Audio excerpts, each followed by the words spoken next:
നീ ആള് കൊള്ളാലോടി. ഏ വെറും കൈയോടെ നിന്റെ കൊച്ചിനെ കൂട്ടി നീ വരും, എന്നിട്ട് എന്ത് ചെയ്യാനാ? അസ്സലാമു അലൈക്കും, welcome back to Visal media. ഞാൻ ഫക്രുദ്ദീൻ ഫന്താവൂർ. അനാവശ്യമായ ബന്ധങ്ങളിലേക്ക് ചാടിയിട്ടാണ് പലപ്പോഴും ഈ വിവാഹ ബന്ധങ്ങൾ താറുമാറാവുന്നതും പിന്നീട് ഒരിക്കലും നമുക്ക് ഉൾക്കൊള്ളാൻ കഴിയാത്ത മരണങ്ങളിലേക്ക് എത്തുന്നതും. ഭർത്താവിനെയും മക്കളെ ഉപേക്ഷിച്ചിട്ട് കണ്ടവൻ്റെ കൂടെ ഇറങ്ങിത്തിരിക്കുമ്പോൾ എല്ലാ സ്ത്രീകൾക്കും ഈ ഒരു അനുഭവം ഒരു പാടാണ്. ഇത് ഞാൻ പറയാൻ കാരണം റിയലി കോഴിക്കോട് ഉണ്ടായ ഒരു അനുഭവം മുന്നിൽ വെച്ചിട്ടാണ്. ഇതിലും അത് ഈ വീഡിയോ നിങ്ങൾ കാണും. നീ എന്താ ഇങ്ങനെ ഇരിക്കുന്നത്? ഗോൾഡ് എവിടെ? ഗോൾഡ് ഞാൻ എടുത്തില്ല ഹരി. എൻ്റെ അച്ഛൻ ചോര നീരാക്കി ഉണ്ടാക്കിയ ഗോൾഡാ. അത് അവരെടുത്തോട്ടെ. ഞാൻ വെറും കൈയോടെ ഇറങ്ങി വരും എൻ്റെ അമ്മൂനെയും കൂട്ടി. വെറും കൈയോടെ എൻ്റെ കൂടെ വന്നിട്ട് എന്തിനാ? നീ എവിടേക്ക് വിളിച്ചാലും ഞാൻ വരും ഹരി. അതിനിപ്പോൾ പട്ടിണി ആയാലും കഷ്ടപ്പാടായാലും കുടിലേക്കാണെങ്കിലും ഞാൻ വരും. എനിക്ക് അങ്ങനെ ആർഭാട ജീവിതമൊന്നും വേണമെന്നില്ല. എവിടേക്ക് വിളിച്ചാലും ഞാൻ വരാൻ റെഡിയാ. ഒരു കുഴപ്പമില്ല. നീ ആള് കൊള്ളാലോടി.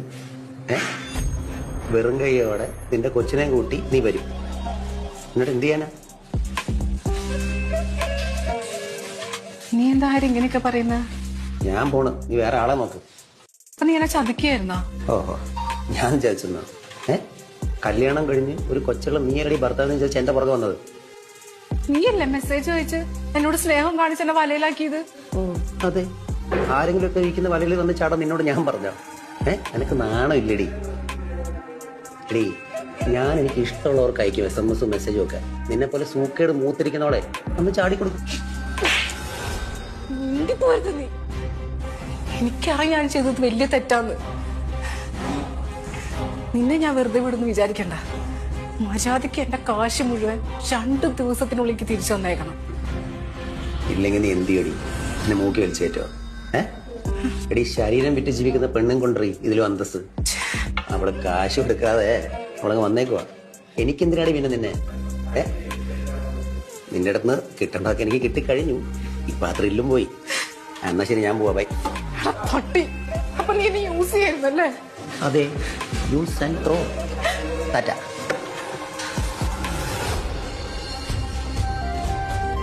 ഇങ്ങനെ കിട്ടേണ്ടത് കിട്ടിക്കഴിയുമ്പോൾ പോകേണ്ട ആളുകൾ പോകും. അവസാനം ജീവിതം പെരുവഴിയിലാകുമ്പോഴാണ് പല ആളുകൾ ഒരു തീരുമാനം എടുക്കുക, എന്നാൽ അതങ്ങോട്ട് അവസാനിപ്പിച്ച് കളയാം. ഞാനത് വീഡിയോ കാണിക്കാൻ കാരണം കോഴിക്കോട് ഈ അടുത്ത് നടന്ന ഒരു ദുരൂഹ മരണമാണ്. ആ ദുരൂഹ മരണത്തിന് ഇരയായ ആ ഒരു സ്ത്രീ യുവതി നല്ല നിലയ്ക്ക് കല്യാണമൊക്കെ കഴിച്ച് സന്തോഷമായിട്ട് ഒരാളെ കൂടെ ജീവിക്കരുത്. 3 മക്കളും ഉണ്ട്. ഇതിനിടക്കാണ് ഈ ഫാഷൻ ഡിസൈനിങ് കോഴ്സ് പഠിക്കണം എന്നൊരാഗ്രഹം പറഞ്ഞു. അങ്ങനെ ഭർത്താവ് അത് ചേർത്തു. ചേർത്തിട്ട് ആ ഒരു പഠിക്കാൻ പോയതാണ് പുതിയൊരു സൗഹൃദ ബന്ധം ഉണ്ടാവാൻ കാരണം. തന്നേക്കാൾ പ്രായം കുറഞ്ഞ ഒരാളുമായുള്ള സൗഹൃദം. അയാളാണെങ്കിൽ ഭാര്യയുമായിട്ട് പിണങ്ങി ഡിവോഴ്സായിട്ട് നിൽക്കുന്നൊരു സമയം. എല്ലാം കൊണ്ടും അനുകൂലം. എല്ലാവരുടെ ലൈഫിലും കുറേ റൊമാൻറ്റിക് അല്ലാത്ത കുറേ സ്ഥിതിവിശേഷങ്ങൾ ഉണ്ടാവും. എല്ലാ ഭാര്യ ഭർത്താക്കന്മാരും റീൽസിൽ കാണുന്ന പോലെയാണോ റിയലിൽ ഉണ്ടാവുക? ഒരിക്കലുമല്ല. നമുക്കൊക്കെ റീൽസിൽ കാണുന്ന പോലെ ആവാൻ ആഗ്രഹം ഉണ്ടാവുക. ഈ സൗഹൃദമാണ് പിന്നീട് പ്രണയമായിട്ട് വളർന്നു. ഇത് വീട്ടിലറിഞ്ഞു പ്രശ്നങ്ങളായിട്ട് ഒരു ദിവസം ഇവരെ കാണാതായി. ഇവരങ്ങനെ കാണാതായിട്ട് പോലീസ് പിടിച്ചിട്ട് ഇവരെ സ്റ്റേഷനിൽ കൊണ്ടുവന്നിട്ട് ഇവരെ വീട്ടിൽ. കാരണം പോലീസ് നോക്കിയത് എന്താണ്? കുട്ടികളുള്ള 3 സ്ത്രീകളുള്ള ഒരു യുവതി വേറൊരുത്തൻ്റെ കൂടെ പോയാൽ പോലീസുകാർക്കും ഉണ്ടാവില്ല. അവരും ഭർത്താക്കന്മാരും ആരുടെയൊക്കെ മക്കളോ അച്ഛനും അമ്മയും ഭാര്യയും ഒക്കെ ഉള്ള ഭർത്താവൊക്കെ ഉള്ള ആളുകളല്ലേ. ഇതിനെങ്ങനെയൊക്കെ പറഞ്ഞ് വീട്ടിലേക്ക് പറഞ്ഞയച്ചു. പക്ഷെ വീട്ടിലേക്ക് പറഞ്ഞയച്ച് ഇവർ 2 ദിവസം കഴിയുമ്പോഴേക്ക് വീണ്ടും ഇവൻ്റെ കൂടെ കൈക്കുഞ്ഞുമായിട്ട് ഇറങ്ങി ഓടി. ആ കൈക്കുഞ്ഞുമായി പോയതോടെ പിന്നെ വീട്ടുകാർ കരുതി ഇത് നേരാക്കിയാലും നേരാവാത്ത സ്ഥിതിയാണ്. പലതവണ വാൺ ചെയ്തു, പലതവണ അഡ്വൈസ് ചെയ്തു, നേരെയാവാനുള്ളതൊക്കെ പറഞ്ഞു കൊടുത്തിട്ടും നേരാവാതെ വീട്ടിലേക്ക് പിടിച്ചുകൊണ്ട് വന്നിട്ട് വീണ്ടും പോയപ്പോൾ വീട്ടുകാരെന്ത് ചെയ്തു? ഇനി പോണ വണ്ടിക്ക് പോകട്ടെ എന്ന് കരുതി കൈവിട്ടു. ഇങ്ങനെ ഇറങ്ങി വന്ന ആളുകളോട് ഇറക്കിക്കൊണ്ടയോൻക്കുള്ളൊരു മാനസികാവസ്ഥ എന്താണെന്നറിയോ? ഇത്രയൊക്കെ തന്നെയാണ് യൂസ് ആൻഡ് ത്രോ. കിട്ടുന്ന അവസരങ്ങളൊക്കെ ഉപയോഗിക്കുക. കാരണം ഓൻ്റെ ലക്ഷ്യം വേറെയാണ്. ഓൻ്റെ സൗഹൃദങ്ങളൊക്കെ ലഹരിയുടെ ആളുകളാണ്. ഒരാളെ കൊന്ന ആളാണ്, വേറെയും കൊന്ന ആളുകളാണ്. ഇവൻ്റെയൊക്കെ ലക്ഷ്യങ്ങൾ വേറെയാണ്. ഇതിനു വേണ്ടി ഉപയോഗിക്കുന്ന ടൂൾസ് മാത്രം. ആത്മാർത്ഥമായ സ്നേഹമില്ല. ഒരു 4-5 മാസം ഓൻ്റെ കൂടെ കഴിയുമ്പോഴേക്ക് ഇവൾക്ക് മനസ്സിലായി ഈ മൊബൈൽ കാണിക്കണ സ്നേഹമൊന്നുമല്ല യഥാർത്ഥ സ്നേഹം. ഞാൻ ഈ ആളെ പേരൊന്നും ഞാൻ പറയുന്നില്ല. ഈ ഒരു വീഡിയോ കാണുന്ന നിങ്ങളൊക്കെ അല്പം കോമൺ സെൻസ് ഉള്ളവരാണെങ്കിൽ ഞാനിത് ആരെക്കുറിച്ച് പറയുന്നതാണെന്ന് മനസ്സിലാവും. ഭർത്താവിനെയും മക്കളെയും ചതിച്ച് കണ്ടവൻ്റെ കൂടെ ഇറങ്ങിപ്പോകുന്ന എല്ലാ സ്ത്രീകൾക്കും ഒരു പാഠമാകുന്ന ഒരു വീഡിയോ ആണ് നമ്മൾ നേരത്തെ പങ്കുവച്ചത്. അത് പാഠമാകാൻ വേണ്ടി പറയുന്നതാണ്. ഈ ഒരു സംഭവം ഉണ്ടായപ്പോഴാണ് എനിക്ക് ഈ വീഡിയോയുടെ കാര്യം ഓർമ്മ വന്നത് തന്നെ. അപ്പോൾ ഇതിങ്ങനെ ചെയ്ത് കഴിഞ്ഞിട്ട് മുന്നോട്ട് കൊണ്ടുപോകാൻ പറ്റണില്ല എന്ന് കണ്ട് ഇതേപോലത്തെ മാനസികാവസ്ഥയുടെ ആളുകളിൽ നിന്ന് ഏൽക്കുന്ന പീഡനങ്ങൾ ഉണ്ടാവുക. വാക്കുകളാൽ സഹിക്കാൻ കഴിയാത്ത നിമിഷം ഉമ്മാക്ക് വിളിച്ച് പറയാണ്, ഉമ്മ ഞാനുണ്ട് വരികയാണ്, എനിക്ക് പറ്റണില്ല, എനിക്കെൻ്റെ മക്കളുടെ കൂടെ സന്തോഷമായിട്ട് കഴിയണം. കാരണം ലീഗലി സ്വന്തം ഭർത്താവുമായിട്ടൊക്കെ ഒഴിവായി, ബാക്കി 2 മക്കൾ ഭർത്താവിൻ്റെ കൂടെയാണ്, ഒരു കൈക്കുഞ്ഞ് മാത്രമേ കൂടെ ഉള്ളൂ. എന്താ ചെയ്യുക? തെറ്റുപറ്റിപ്പോയി എന്നൊരു ബോധ്യം ഉണ്ടാകുമ്പോൾ തിരികെ വരാനും അത് തിരുത്താനും അല്ലേ മനുഷ്യർ തയ്യാറാവുക. സ്വാഭാവികമായിട്ടും ഈ യുവതിയും അങ്ങനെ തന്നെ ആയിരിക്കും തയ്യാറായിട്ടുണ്ടാവുക. പക്ഷേ ഈ ഭർത്താവിൻ്റെ കുത്തുവാക്കുകൾക്കിടയിൽ ഒരു ദിവസം ഉമ്മാക്ക് വിളിച്ചിട്ട് പിന്നെ ഉമ്മ തിരിച്ച് വിളിക്കുമ്പോൾ എടുക്കണത് ഈ ചങ്ങായിയാണ്, ഭർത്താവാണ് ഫോൺ എടുക്കണത്. ഓളിവിടെ സുഖമില്ലാതെ കിടക്കുകയാണെന്ന് പറഞ്ഞു. പിന്നെ വിളിച്ചിട്ട് പറഞ്ഞു അവള് മരണപ്പെട്ടു. ഒരു ഉമ്മ അത് കേൾക്കുന്ന ഒരു മാനസികാവസ്ഥ. പ്രിയപ്പെട്ട സ്ത്രീകളെ, പുരുഷന്മാരെ കാര്യം ഞാൻ വിട്ടു എന്ന് പറയാൻ കാരണം അവർ എവിടെയൊക്കെ നനവുണ്ടോ അവിടെയൊക്കെ കുഴിച്ച് വെള്ളമുണ്ടോ എന്ന് നോക്കും. അത് അവരൊരു ജന്മപ്രകൃതമാണ്. ഒരിക്കലും സ്ത്രീകൾ ആ വലയിൽ വന്ന് വീഴരുത്. ഈ ഒരു അവസ്ഥ ഇതിപ്പോൾ ഈ ഒരു വീഡിയോയിൽ പറയുന്നത് അഭിനയമായിരിക്കാം, പക്ഷെ ഇതൊരു നമുക്കൊരു വലിയൊരു പാഠമുണ്ട്. ഇങ്ങനെ കൊണ്ടുപോകുന്ന ആളുകളുടെയൊക്കെ ലൈഫിൽ നല്ലൊരു പങ്കും 99.99% ഏത് രീതിയിൽ അവസാനിക്കുന്നത്? നല്ല രീതിയിൽ അവസാനിക്കലില്ല. പക്ഷെ നിർഭാഗ്യകരം എന്താണെന്ന് വെച്ചാൽ ഇതൊരിക്കലും ഒരു പാഠമായിട്ട് മാറുന്നില്ല. ഇങ്ങനെ എത്രയോ അനുഭവങ്ങളുണ്ട്, എത്രയോ സംഭവങ്ങൾ നമ്മുടെ മുൻപിലുണ്ട്. അങ്ങനെ മുൻപിലുണ്ടെങ്കിലും ആണായാലും പെണ്ണായാലും ഇതിൻ്റെ പിന്നാലെ അങ്ങോട്ട് പോകും. ഈ കാമവും പ്രണയവും ഒന്ന് നിങ്ങൾ തിരിച്ചറിയും.